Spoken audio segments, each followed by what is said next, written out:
Hello learners, welcome to my YouTube channel Vaishnavi Shiksha Classes. Today I am going to start basic accountings in which we study meaning and objective of accounting. Let's start. First, we have to understand why we need accounting. This is a bilingual channel in which I am using English, Hindi both. Okay, let's start why we need for accounting. At the end of each year, all the businessmen want to know how much they gained or lost during the year. Business जब हमारा and होता है तो जितने भी businessman हैं उनको ये जानना होता है कि उनको बिजनेस के एंड में उनको प्रॉफिट हुआ या लॉस हुआ. बिजनेस के एंड में नहीं कहेंगे हम, ये कहेंगे हम कि बिजनेस जो ईयर एंड होता है, जो अकाउंटिंग ईयर होता है, वो अकाउंटिंग ईयर हमारा कौन सा होता है जो जिसमें बिजनेस किया जाता है, मतलब 12 महीने का एक ईयर होता है और वो ईयर स्टार्ट होता है 1 अप्रैल टू 31 मार्च.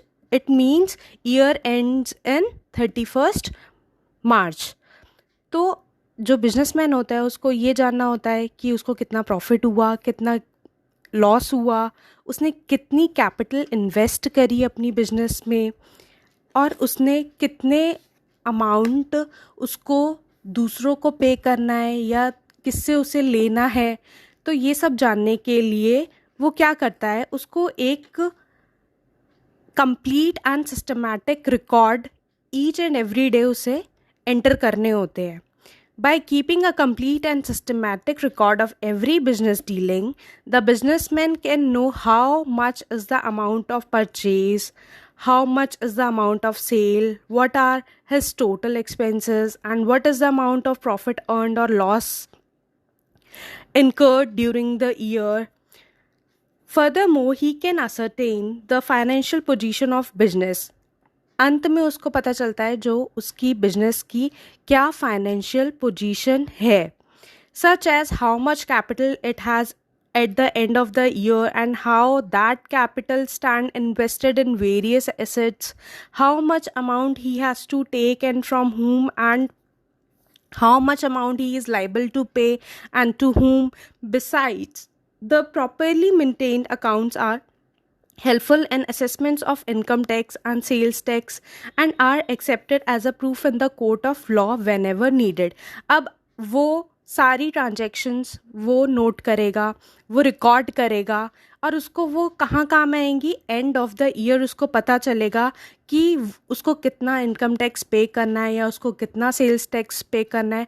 और उसके पास जो भी उसकी रिकॉर्डिंग्स हैं वो एक प्रूफ की तरह उसके पास रहेगी जब भी उसको ज़रूरत पड़ेगी. Okay, let's move to the next topic, meaning of accounting.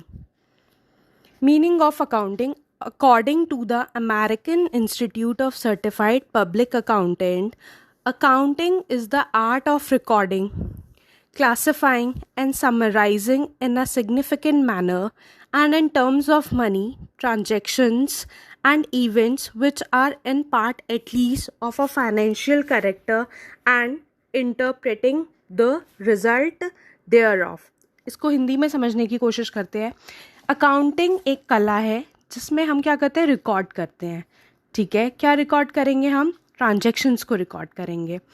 अब वो ट्रांजैक्शंस को रिकॉर्ड करने के बाद हम उसको क्लासिफाई करेंगे, उसको अलग अलग कैटेगरीज में डालेंगे, फिर उसको समराइज करेंगे in a significant manners and in terms of money. And in terms of money का मतलब ये है कि हम वही ट्रांजैक्शंस को रिकॉर्ड करेंगे जिनको हम मनी टर्म्स में कन्वर्ट कर सकते हैं या जो मनी टर्म्स में हो. ट्रांजैक्शंस एंड इवेंट्स जो भी मनी टर्म्स में हम जिनको कन्वर्ट कर सकते हैं उन्हीं ट्रांजैक्शन को हम रिकॉर्ड करेंगे. फॉर एग्ज़ाम्पल, जैसे हमने 10 चेयर्स परचेज़ करी तो हम 10 चेयर्स जो परचेज़ करी तो मैं 10 चेयर्स नहीं लिखूँगी, मैं लिखूँगी द अमाउंट इन विच हमने वो 10 चेयर्स परचेज़ करी है. उसके बाद क्या करेंगे, वो हमारा क्या बन जाएगा, एक फाइनेंशियल कैरेक्टर का बन जाएगा और उससे हम क्या करेंगे, अपना रिजल्ट निकालेंगे कि हम अपना इंटरप्रेट करेंगे रिजल्ट कि हमारा रिजल्ट क्या निकलता है.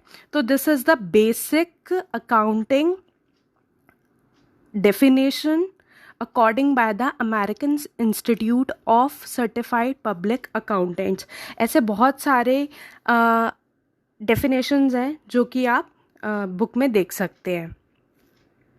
अब आ जाते हैं हम कि जो अकाउंटिंग होते हैं उसकी कैरेक्टरिस्टिक्स क्या हैं, या उसके हम बोल सकते हैं फीचर्स क्या है, एट्रीब्यूट्स क्या है. First, accounting is an art as well as science. अब इन्होंने बोल दिया कि जो अकाउंटिंग है वो एक आर्ट भी है और एक साइंस भी है. अच्छा, आर्ट क्यों है, पहले हम वो समझने की कोशिश करते हैं. Art is the technique of attaining सब प्री डिटरमाइंड ऑब्जेक्टिव. आर्ट इसलिए है क्योंकि एक जो ये अकाउंटिंग की जाती है वो एक आर्ट या एक टेक्निक की तरह से की जाती है. जैसे accounting is an art of recording. एक व्यक्ति या एक अकाउंटेंट किस प्रकार से जो ट्रांजैक्शन है उसको रिकॉर्ड करता है, उसको क्लासिफाई करता है, उसको समराइज करता है in the view to ascertain the net profit and financial position of the business enterprise. Any organized body of knowledge which is based on certain specified principle is called science.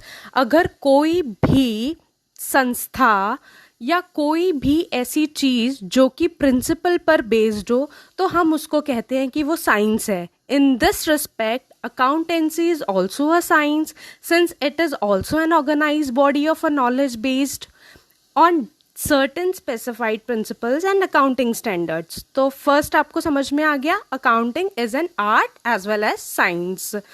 Second, recording of financial transactions only. जैसे कि मैंने पहले ही meaning में आपको समझाया है कि हम वही ट्रांजैक्शंस को रिकॉर्ड करेंगे जो फाइनेंशियल नेचर की होगी. Only those transactions and events are recorded in accounting which are of a financial character. There are so many events in the business, लेकिन हम हर इवेंट को हम फाइनेंशियल इवेंट या फाइनेंशियल ट्रांजैक्शन का नाम नहीं दे सकते. हम सिर्फ उन्हीं को देंगे जो कि हम जिनको मनी टर्म्स में एक्सप्रेस कर सकते हैं. For example, the fight between the production manager and the sales manager, a resignation by an able and experienced manager, strike by employees, and starting of a new business by other competitor, etc. These events are not recorded in the money terms. So these events are not of financial nature. Though these events affect the earning of the business adversely, but as no one can measure the effect of such events in terms of money, these will not be recorded in the books of business. तो second का मतलब ये हो गया कि हम वही transactions या वही इवेंट्स को हम रिकॉर्ड करेंगे जिनको हम मनी टर्म्स में कन्वर्ट कर सकते हैं. Third characteristic is recording in terms of money. हमने एक बोला था कि हमने 10 चेयर्स परचेज करी, 10 चेयर्स परचेज करी. अब मैं रिकॉर्ड करूंगी 10 चेयर्स जो परचेज करी, मैं वो रिकॉर्ड नहीं करूंगी, मैं ये रिकॉर्ड करूंगी their value in terms of money will be recorded in the books. तो ये सीधा सीधा था कि recording in terms of money. Fourth characteristic is classifying. What is classifying? After recording the transaction in general, सबसे पहले जो हम अपनी ट्रांजेक्शन्स को रिकॉर्ड करते हैं वो हम जनरल में करते हैं या हम उसको सब्सिडरी बुक्स करते हैं. उस ट्रांजेक्शन को हम क्लासिफाइड करेंगे. ठीक है जी, क्लासिफाइड करेंगे. तो क्लासिफाइड किस में करेंगे? हम क्या करेंगे, जितनी भी ट्रांजेक्शन है उनको हम अलग अलग करके लिखेंगे, अलग अलग बुक उसकी सेपरेट बुक्स बनाएंगे. उसको हम लेजर कहते हैं. Separate books are opened in the ledger in the name of each person, whether customer or supplier. चाहे वो कस्टमर हो चाहे वो सप्लायर हो, हम अलग अलग नाम से उसकी किताब बनाएंगे. Likewise, separate accounts are opened for purchase, sales, asset, etc. Similarly, all expenses, जितने भी हमारी expenses हैं, incomes हैं, जो भी है, हम उसको क्या करेंगे, क्लासीफाई का मतलब क्या है, अलग अलग हेड्स में उसको बांट देंगे. वेज अकाउंट बना देंगे, salary account, advertisement account, commission account. For example अगर हम इसे और अच्छे से समझना चाहें तो हम घर के लिए राशन लेके आते हैं, सारा राशन हम एक साथ लेके आ जाते हैं। उसके बाद हम क्या करते हैं, घर में आके हमारी मम्मी किचन में उसको सेपरेट डिब्बों में रखती है, सेपरेट कंटेनर्स में उसको स्टोर करती हैं। तो इसी प्रकार अब एक साथ तो सब नहीं रख सकते हम लोग, तो हम लोग क्या करते हैं, उसको और अच्छे से समझने के लिए या हम अपना काम इजी करने के लिए हम उसको सेपरेट सेपरेट कंटेनर्स में स्टोर करते हैं। तो इसी प्रकार से हम क्या करते हैं, सबसे पहले सारी ट्रांजैक्शंस को एक जगह पे रिकॉर्ड करते हैं and then we separated into a different heads. Next one है summarising. What is the meaning of summarising? अब समराइजिंग क्या है?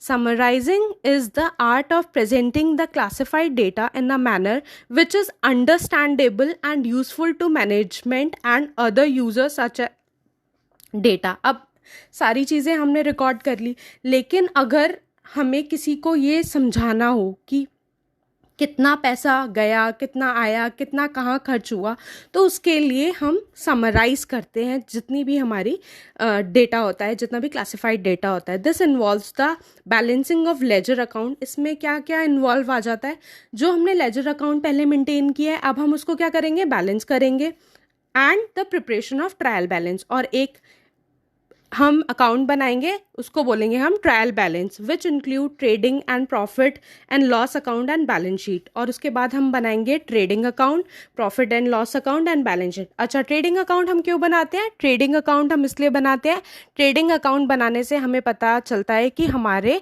कंपनी का कितना ग्रॉस प्रॉफिट या कितना ग्रॉस लॉस है। प्रॉफिट एंड लॉस अकाउंट बनाने से क्या पता चलेगा? प्रॉफिट एंड लॉस अकाउंट बनाने से ये पता चलेगा कि net profit and net loss कितना है। बैलेंस शीट में दो चीज़ें होती हैं। दो चीज़ें क्या होती हैं? एक होती है एसेट, एसेट जिसको हम हिंदी में संपत्ति कहते हैं, और दूसरी होती है लायबिलिटीज़ जिसको हम कर्जा कहते हैं। तो एक राइट हैंड साइड हम बनाते हैं एसेट का कॉलम और लेफ्ट हैंड साइड बनाते हैं हम लायबिलिटीज़ का कॉलम। और एंड ऑफ द ईयर दोनों जो साइड्स होती है बैलेंस शीट की वो मैच करनी होती है। Trading account is prepared for, अब ट्रेडिंग अकाउंट मैं बता चुकी हूँ कि वो आपको दोबारा से ग्रॉस प्रॉफिट, ग्रॉस लॉस के लिए, profit and loss, profit and net profit and net loss के लिए। बैलेंस शीट आपको बनानी पड़ती है, आपको बैलेंस शीट से आपकी फाइनेंशियल पोजीशन का पता चलता है। तो ये आपका हो गया समराइजिंग। नेक्स्ट समराइजिंग के बाद आपके पास आता है interpreting the results.